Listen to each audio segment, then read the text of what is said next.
I'm Hazel. It's Saturday today, which makes it time to sit down and catch up on the WoW news of the week, what I have been up to, and answer some of your questions. This week, the War Within beta date was officially announced, and it is not far away. The War Within beta will officially launch on June the 5th, meaning that if you purchase or upgrade to the Epic edition of the War Within, you will be able to start playing the beta on that date. Beta access is a great chance to test out the new zones, dungeons, raid testing when they begin to open that up, delves, hero talents, and other things coming in the new expansion. It is not a head start though, that is coming later. There will be a 3-day head start for the highest edition of the War Within pre-order, but that's not what beta is. You do not get to keep any of the progress that you make on a beta character. It's just a chance to test the zones and submit feedback. Speaking of the War Within, a few weeks ago we learned that the human diplomacy racial was going away in light of the new reputation system, and we now know what's going to replace it. The new human racial is called No Place Like Home, and instead of being a reputation buff, it's going to be 5 minutes off of your Hearthstone cooldown, whatever that may be, and an extra charge of your Hearthstone cooldown. I thought this was really cool. I'm very excited about this. I know it's underwhelmed some people. The way that I look at it is that humans have strong combat and utility racials already, and this is something that's not supposed to compete with something like Stoneform, but it's more akin to competing with something like Mole Machine. It's not meant to be something that's going to make you best in your raid. It's just something that's supposed to be like a little neat perk to make your life a little bit easier. It's true that we have lots of teleports and pretty short Hearthstone cooldowns already, but I still managed to run out of them plenty of times while I was in, especially in the last patch of Dragonflight where we were going to the Emerald Dream and that was my only way out of Emerald Dream, and then maybe you get summoned to a raid and then maybe you remember you forgot something. It doesn't hurt to have a couple extra Hearthstones. Moving along, in Remix news, some major hotfixes came through to Pandaria Remix this week. One of them happened to be something from my wish list last week. I had wanted scaling to be smooth to kind of like ease the curve for fresh, like sort of 65s through fresh 70s, and that's exactly one of the things that they've done. They have reworked the scaling to smooth things out and kind of like make the difficulty curve more manageable for 60s through fresh 70s, so that's incredible. Another major thing they did in Remix hotfixes this week was to nerf the Ward of Salvation cheese. This was a strategy in which an entire raid would run the same Ward of Salvation metagem and all apply to the tank. They have reworked that metagem so it no longer applies a healing absorb on its own, and the days of having an entire raid use Ward in one tank are over. It should still be a decent thing for a healer to run, although I am starting to see groups that have decided not to use healers at all, because depending on the content difficulty, if people have 7 million health and insane amounts of leech, do you need healers? In their Remix post for the week, Blizzard also explicitly stated that they do not plan to nerf upgrade costs for gear.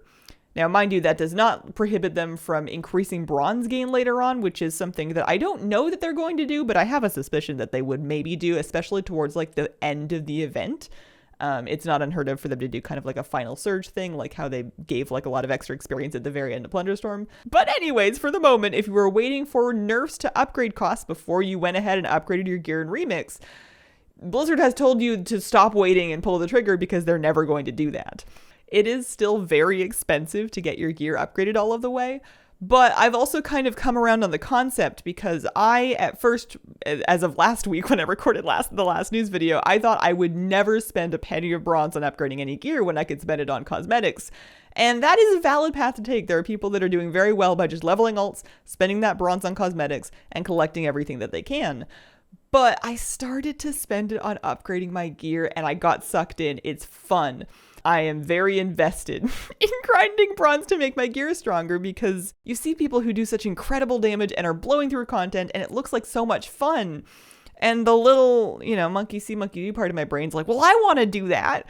So then you get to grinding bronze, you get to investing bronze, and then you're getting stronger and stronger, but like not strong enough yet. And it's very enthralling. I'm having a wonderful time. I haven't spent a drop of bronze on cosmetics in this past week, but you've got like 80 days left of the event.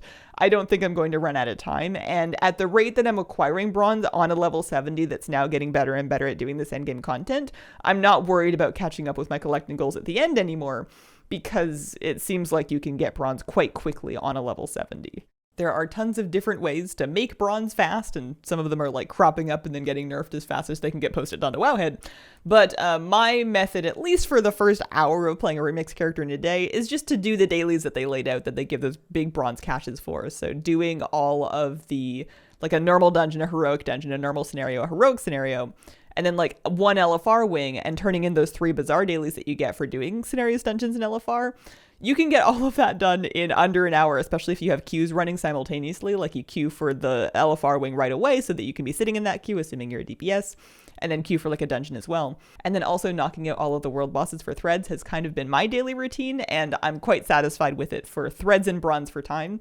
And then I can dig into like, you know, grinding mobs outside or doing raids if I feel like I don't want to stop for the day, which is usually the case. Moving along, a new month is upon us, and the June trading post is here. Happy Pride Month! You are now able to browse and purchase through various items, including swimsuits, a Super Soaker gun transmog, and if you fill the bar this month, you'll earn the Super Soaker water gun rack toy that you're able to place on the ground, and then people can pick up these water guns and have water gun fights. And great news for time runners, you can get lots of trading post credit while in Panda Remix. There are a selection of objectives that are marked for Remix, and you can also earn progress towards generic objectives like just do 10 quests. They may not be specifically labeled for Remix, but you can accomplish them while doing quests in Remix that meet the criteria. So you should be able to do plenty of trading post credit while playing Remix if you're like me and you're kind of addicted and you're having a hard time wanting to log back into retail for this. At least not right now. As far as what I've been up to, it can be largely summed up with Remix.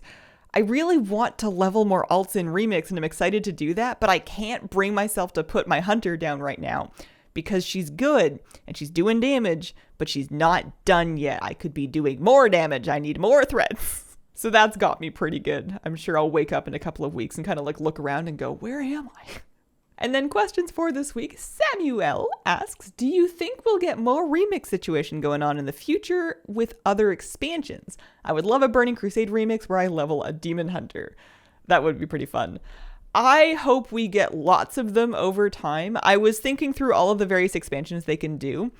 And aside from like vanilla, which would be a little bit bizarre, I can't think of anything that I would want them to not do. I think I would be really excited about any of them. But if I had to pick one that I would be particularly excited for. I know lots of people want Legion, and that would be fun. And I know lots of people want Burning Crusade, and that would be fun. I want BFA. I think BFA would make a great remix expansion. BFA was an expansion with incredible zones, excellent questing, wonderful raids and dungeons. It had great content. It was mainly let down by the power grind and the gearing grind, things like Azerite gear and Azerite power. And in remix, you don't have to deal with any of that. I would be so down to run island expeditions every day for bronze, especially on increasingly overpowered characters.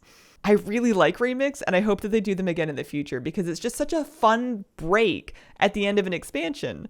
I almost hope that we get them more often than that, because if it's only one remix at the end of every expansion, which is, you know, speculating, but like that would be every other year, which sounds like a long time, although it does go pretty fast, so who's to say?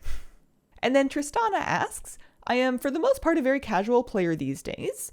How many of the mounts would you guess the average casual could collect on their first playthrough? I of course want to get them all, but I am unsure if bronze scales with each alt leveled, or if it's flat rates across the board. So, your second alt that you level, assuming that you got your cloak upgraded sufficiently on your first character, which would be Infinite Power 11 to unlock the best alt cloak it looks like. Assuming that you do that, your second character is going to be more powerful. They'll do more damage and they'll be able to get through content more quickly and then earn more bronze per hour that way, but they're not actually going to get more flat bronze from the things they're doing. They're just going to be able to do those same things faster. Having said that, the new mounts that they've added for Remix are really quite cheap compared to other things that you can get for your bronze, including gear upgrades.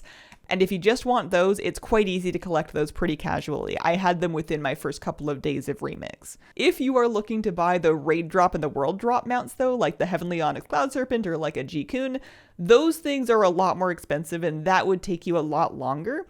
I would budget like approximately an extra 8 hours of gameplay for each one of the expensive things that you want, give or take. But if you're just after the new mounts, I think that collecting all of those is a very realistic goal, even if you don't have very much time to play Remix. And that's been the week. Thank you very much for watching. If you have any questions for a news video, please leave them in the comments and include the word question to help me find them. I appreciate you guys, and I hope you have a wonderful, wonderful day.